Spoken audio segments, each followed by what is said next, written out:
చెప్పే బిఎన్బిటికి టీవీకి స్వాగతం. ఈ విషయం మీకు తెలుసో లేదో నాకు తెలుసు తెలీదు. హైకోర్టులో వైసీపీ పిల్లేసిందంట.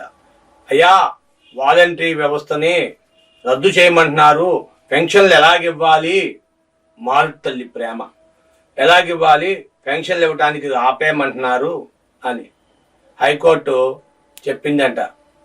అయ్యా, మీరు వాలంటీర్లు మీకు ఉన్నారు కాబట్టి సరిపోయింది. వాలంటీర్లు లేని కొన్ని రాష్ట్రాలు ఉన్నాయి, వాళ్ళు ఎలాగిస్తున్నారు, అక్కడ కూడా పెన్షన్లు ఇస్తున్నారు. అక్కడ పెన్షన్లు ఇచ్చే వాళ్ళు దీనికి లేకుండా గవర్నమెంట్ సిబ్బందే ఇస్తున్నారు పెన్షన్లు. కాబట్టి మీరు వాలంటీర్లు లేకుండానే ఇవ్వాలి. క్షమించాలి. ఎలక్షన్ కమిషనర్ మీనర్ చెప్పారు, ఎటువంటి పరిస్థితుల్లో వాలంటీర్ల వల్ల చాలా ప్రాబ్లం అవుతుంది. వాలంటీర్ల దగ్గర ఉన్న కెమెరాలు వగైరా ల్యాప్టాప్లు సెల్ ఫోన్లు ఏవైతే వాడారో అవన్నీ తెచ్చి కలెక్టర్కి సబ్మిట్ చేయాలి మీరు ఇమ్మీడియట్లీగా. ఇప్పటికే మీరు చాలా లేట్ చేశారు. ఎటువంటి పరిస్థితుల్లో మీరు వాలంటీర్లని దింపొద్దు అని చెప్పిందంట. అయితే వైసీపీ వాలంటీర్లు దరిదాపుగా 1000 మందిని ఎలక్షన్ కమిషన్ బర్తరఫ్ చేసింది, అంటే వాళ్ళని సస్పెండ్ చేసింది 1000 మందిని.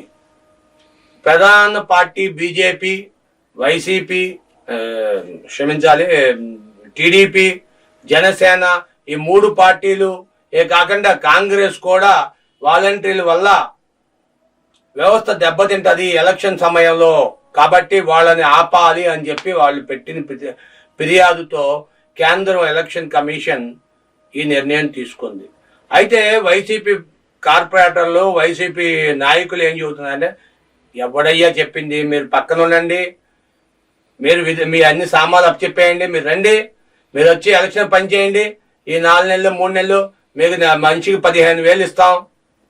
ఇంతకుముందు ఇచ్చేది మీకు గౌరవ వేతనం 5,000, కానీ మేము 15,000 ఇస్తాం, రండి ఎలక్షన్లో పని చేయండి, వదిలేయండి, మీకు మళ్ళీ మేము వచ్చేది మన ప్రభుత్వమే, మీకు రాగానే మీకు మళ్ళీ తీసుకుంటాం మేము ప్రభుత్వంలోకి అని చెప్తుందంట. మరి ఇది ఎంతవరకు నిజమో తెలియదు. ఇలా చెప్తున్నారని చెప్పి రాజకీయ విశ్లేషకులు చెప్తున్నారు. వాలంటీర్లకి ఇబ్బంది లేదు, 15,000 రూపాయలు జీతం ఇస్తున్నారు, గౌరవ వేతనం ఇప్పుడు కూడా ఇస్తున్నారు, చేస్తున్నారు అని చెప్పి. మరి ఎంతవరకు నిజమో జరుగుతుంది వాస్తవాలు మీకే తెలియాలి. మీ విలువైన అభిప్రాయాలు కామెంట్ రూపంలో తెలియచేయండి, షేర్ చేయండి, లైక్ చేయండి.